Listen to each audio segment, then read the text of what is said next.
We've helped Afghan girls go to school.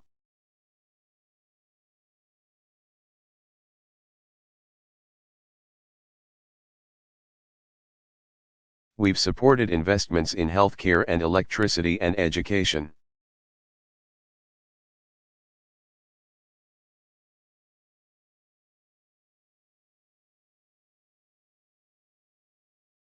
You have made a difference in Afghanistan, and America is safer for it.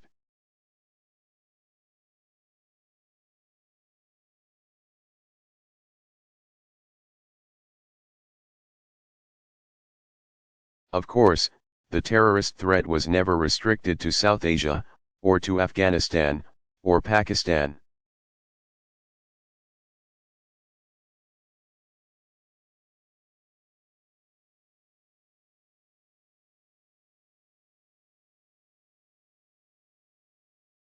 Even as Al-Qaeda has been decimated in Afghanistan and Pakistan.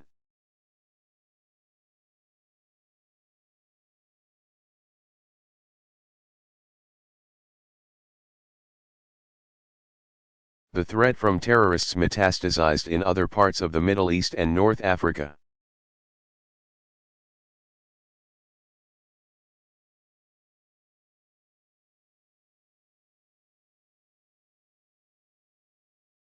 And most dangerously, we saw the emergence of ISIL, the successor to Al-Qaeda in Iraq.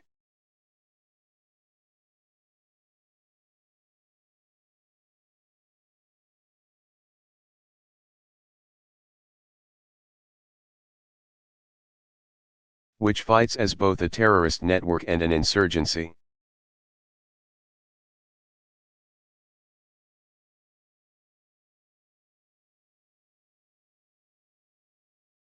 There's been a debate about ISIL that's focused on whether a continued U.S.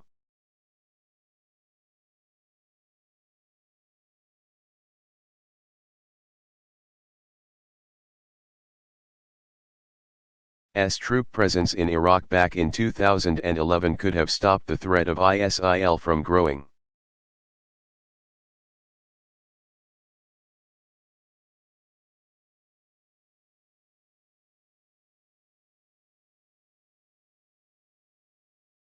And as a practical matter, this was not an option.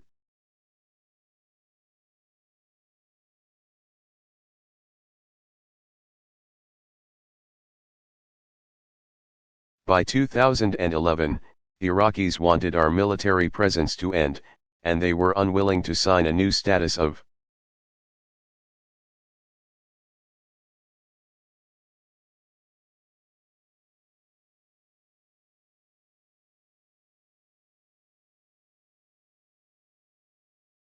forces agreement to protect our troops from prosecution if they were trying to defend themselves in Iraq.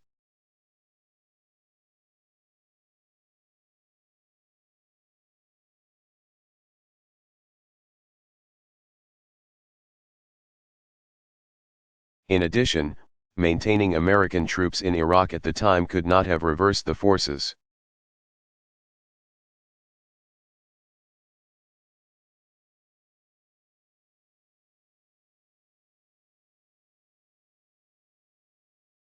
That contributed to ISIL's rise, a government in Baghdad that pursued a sectarian agenda.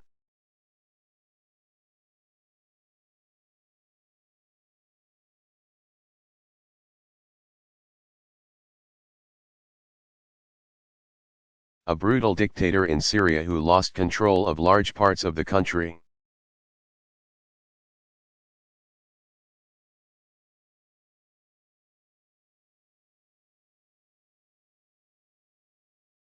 Social media that reached a global pool of recruits, and a hollowing out of Iraq's security forces, which were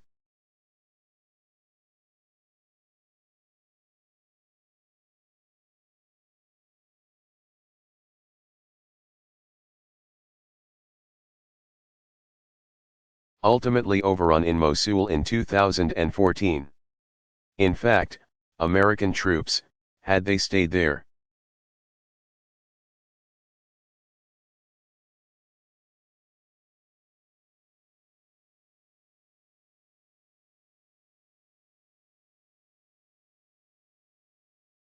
would have lacked legal protections and faced a choice between remaining on bases or being drawn back into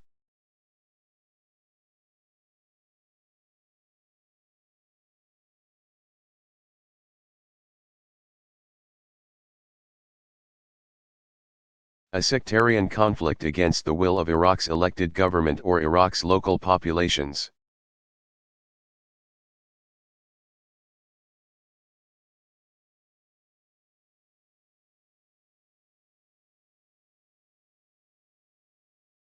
But circumstances changed.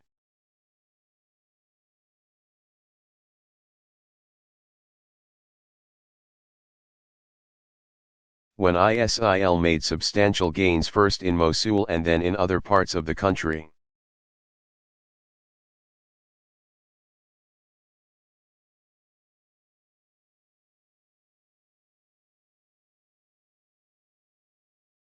Then suddenly Iraqis reached out once again for help.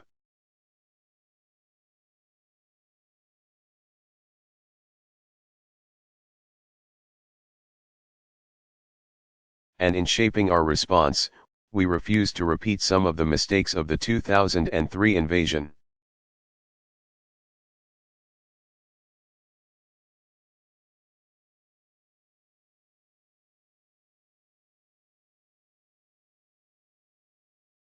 That have helped to give rise to the organization that became ISIL in the first place.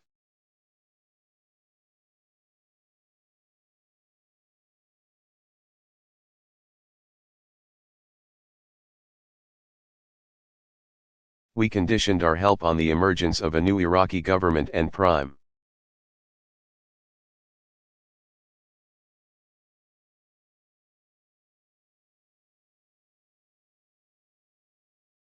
minister that was committed to national unity, and committed to working with us.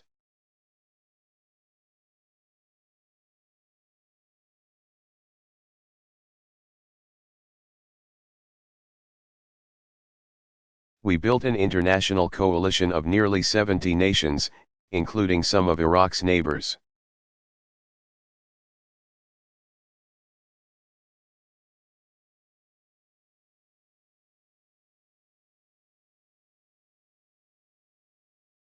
We surged our intelligence resources so that we could better understand the enemy.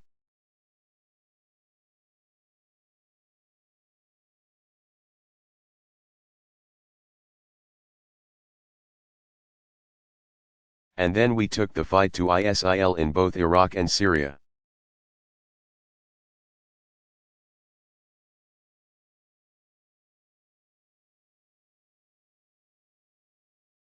Not with American battalions but with local forces backed by our equipment and our advisors and, importantly, our special forces.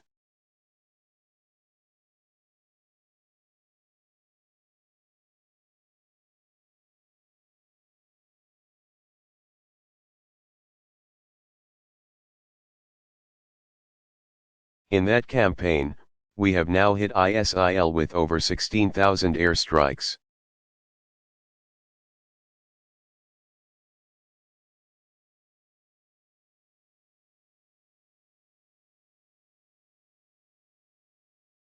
We have equipped and trained tens of thousands of partners on the ground.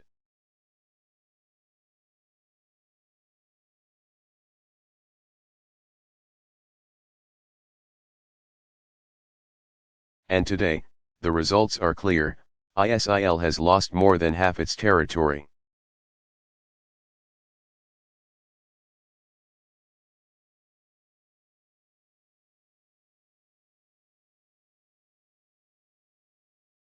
ISIL has lost control of major population centers.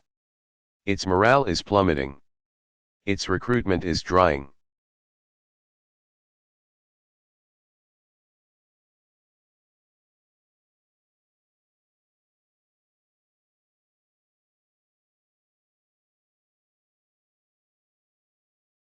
Up. Its commanders and external plotters are being taken out, and local populations are turning against it.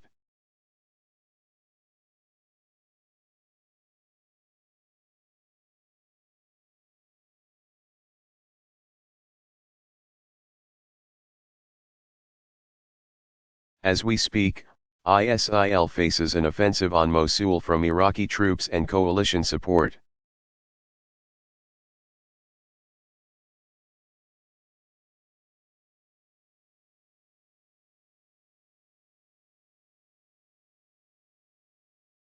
That's the largest remaining city that it controls.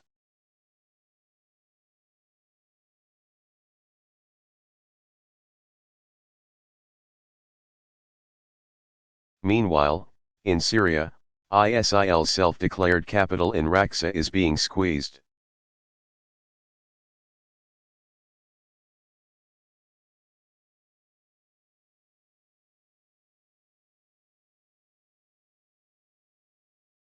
We have attacked ISIL's financial lifeline, destroying hundreds of millions of dollars of oil and cash reserves.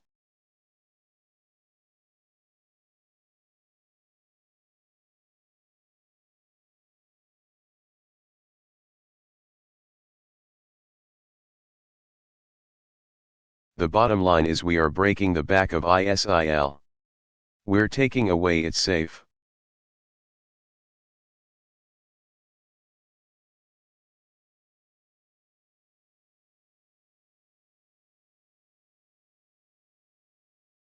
Havens.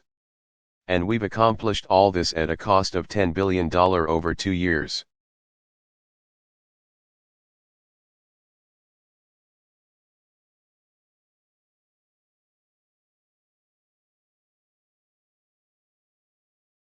Which is the same amount that we used to spend in 1 month at the height of the Iraq War.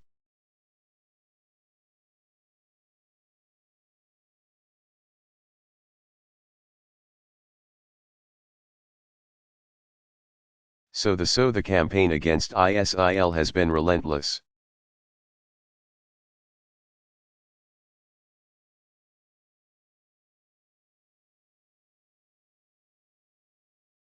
It has been sustainable.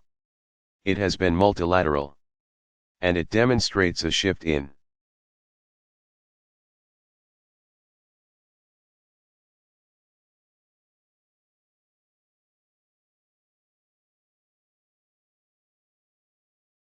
how we've taken the fight to terrorists everywhere from South Asia to the Sahel.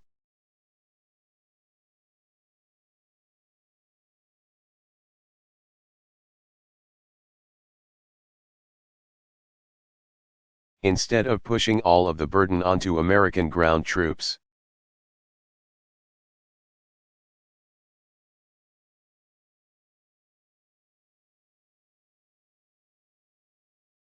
Instead of trying to mount invasions wherever terrorists appear, we've built a network of partners.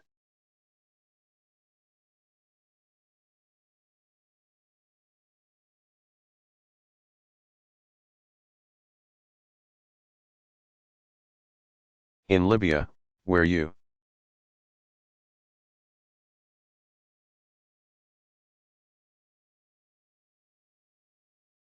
air power has helped local militias dislodge a dangerous ISIL cell.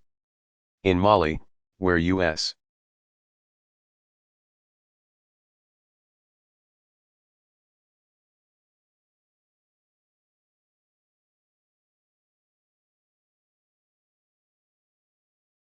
logistics and intelligence support helped our French allies roll back al-Qaeda branches there.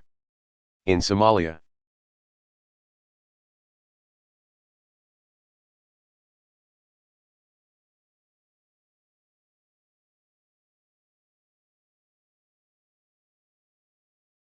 where U.S. operations support an African Union-led force and international peacekeepers.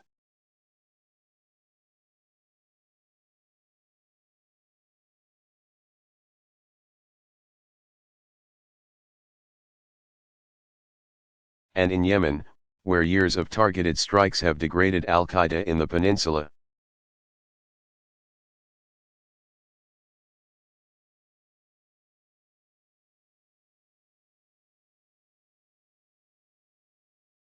And these offensive efforts have buttressed a global effort to make it harder.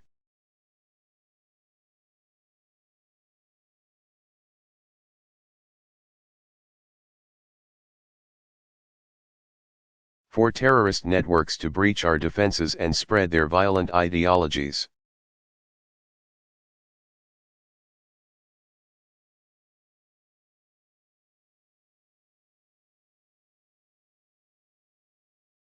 Working with European allies who have suffered terrible attacks.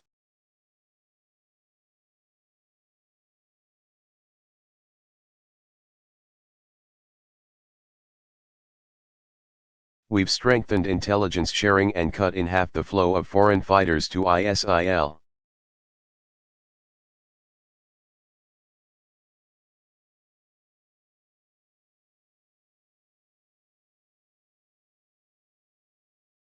We've worked with our tech sector to support efforts to push back.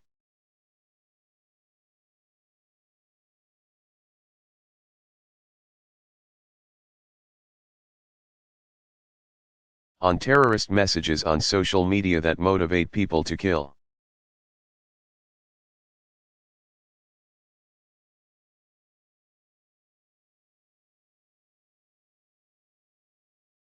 A recent study shows that ISIL's propaganda has been cut in half.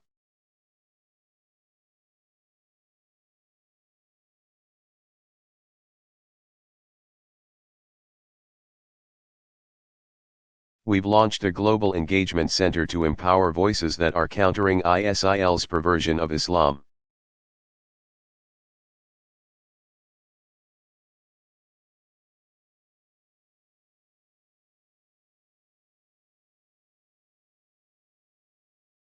And we're working closely with Muslim-majority partners from the Gulf to Southeast Asia.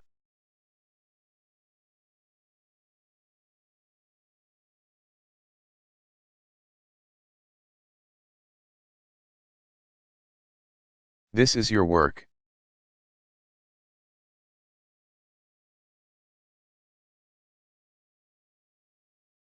We should take great pride in the progress that we've made over the last 8 years. That's the bottom line.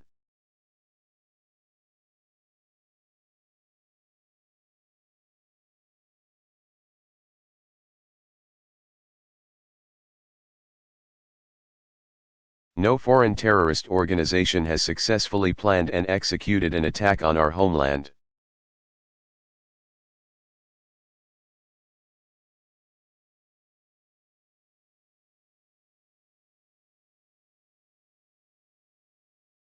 And it's not because they didn't try.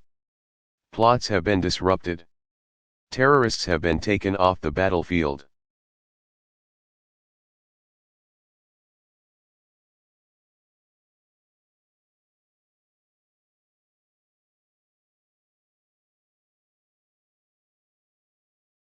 And we've done this even as we drew down nearly 180,000 troops in.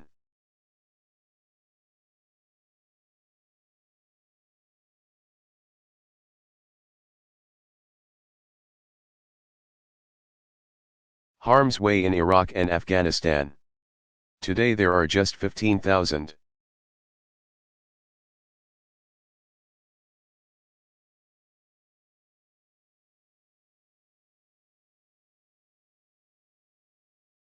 New partnerships have been built.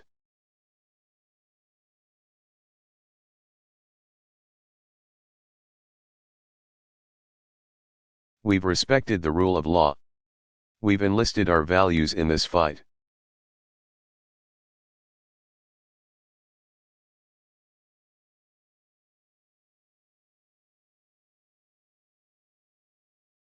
And all of this progress is due to the service of millions of Americans like you.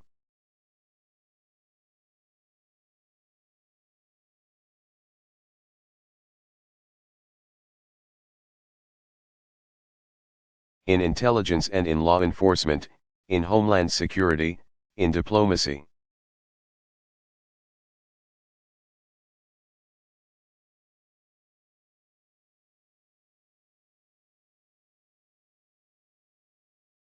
In the armed services of the United States of America. It's thanks to you, thanks to you.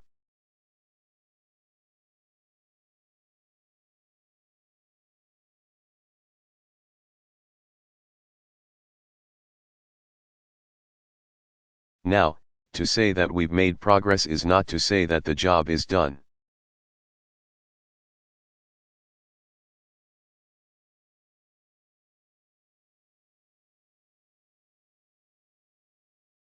We know that a deadly threat persists.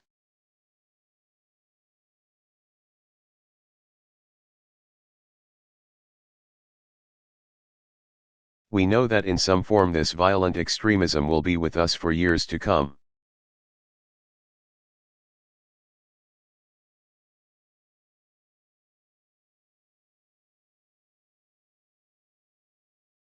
In too many parts of the world, especially in the Middle East, there has been a breakdown of order that's been building for decades.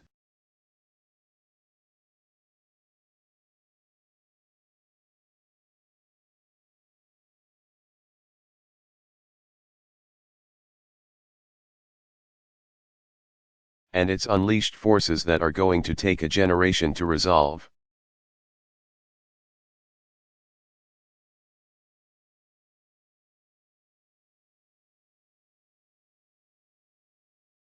Long-term corruption has rotted too many nation-states from within. Governance is collapsing.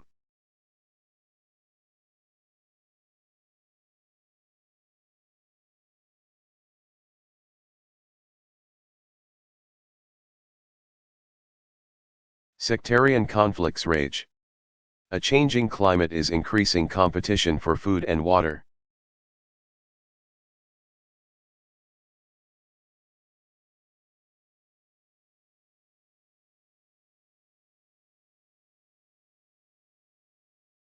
And false prophets are peddling a vision of Islam that is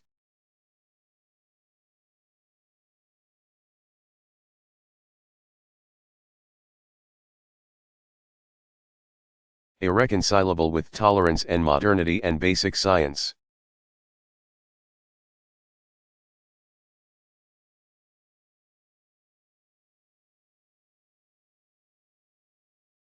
And in fact, every one of these trends is at play inside of Syria today.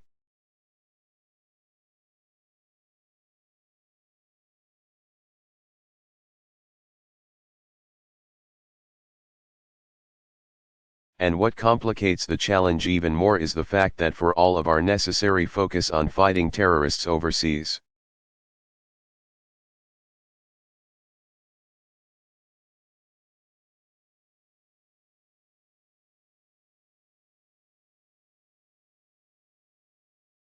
the most deadly attacks on the homeland over the last 8 years have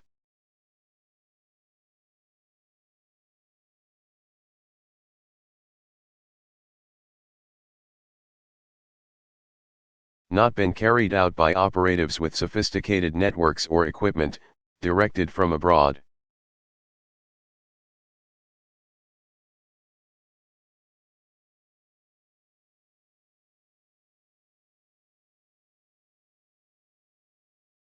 They've been carried out by homegrown and largely isolated individuals who were radicalized online.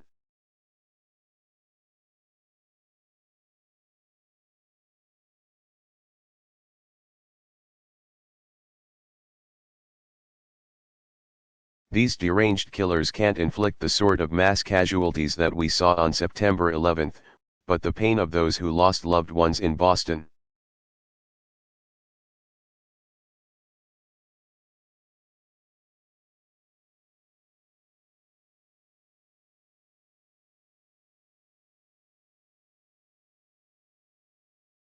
In San Bernardino, in Fort Hood and Orlando, that pain continues to this day.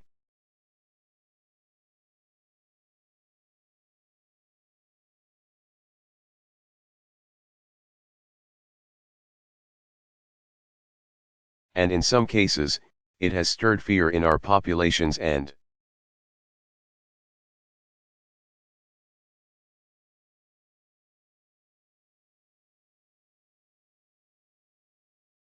threatens to change how we think about ourselves and our lives.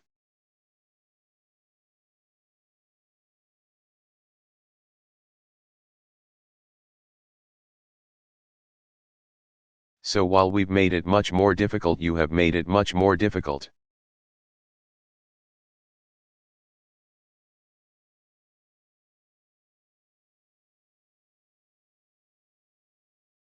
To carry out an attack approaching the scale of 9/11, the threat will endure.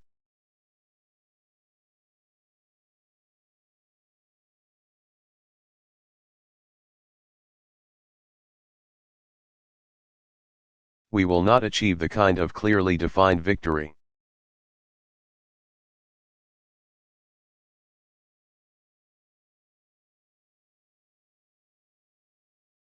Comparable to those that we won in previous wars against nations.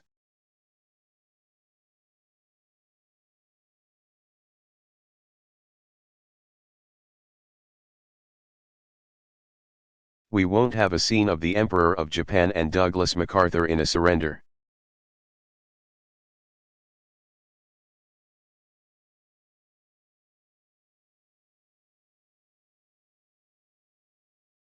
And the reason we won't have that is because technology makes it impossible.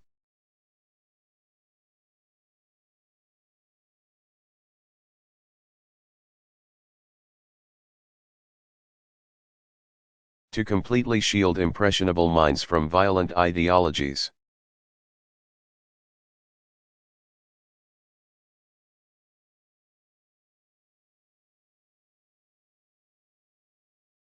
And somebody who is trying to kill and willing to be killed is dangerous.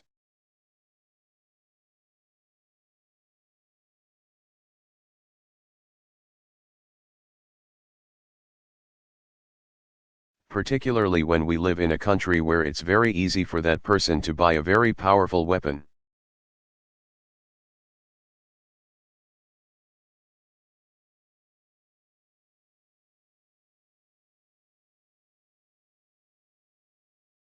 So rather than offer false promises that we can eliminate terrorism by dropping more bombs,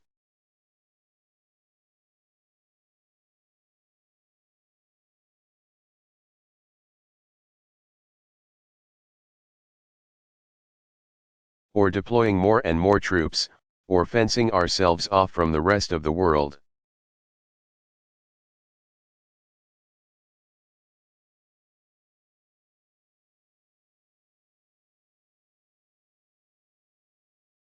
we have to take a long view of the terrorist threat, and we have to pursue a smart strategy that can be sustained.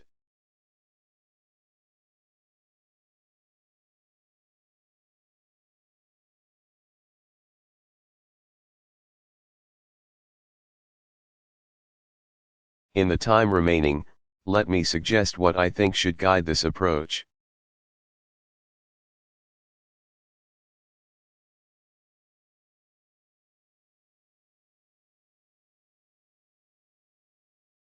First of all, a sustainable counterterrorism strategy depends on keeping the threat in perspective.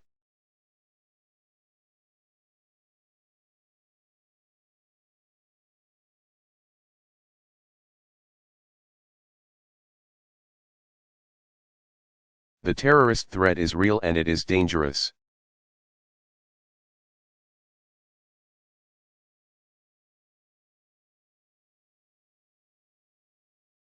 But these terrorists want to cast themselves as the vanguard of a new world order. They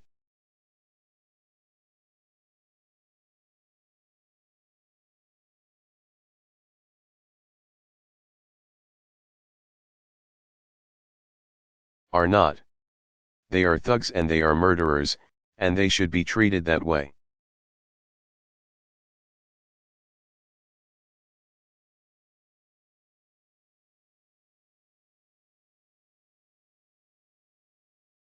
Fascism threatened to overrun the entire world and we had to wage total war in response.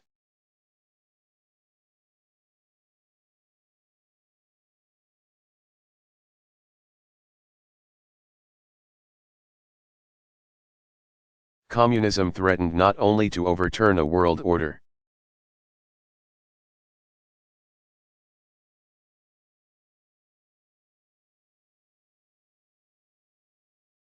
but threatened nuclear holocaust, so we had to build armaments and alliances to contain it.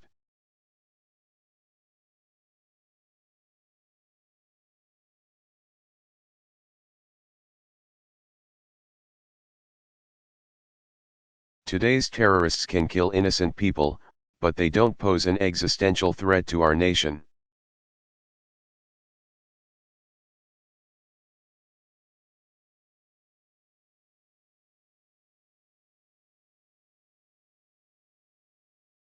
And we must not make the mistake of elevating them as if they do that.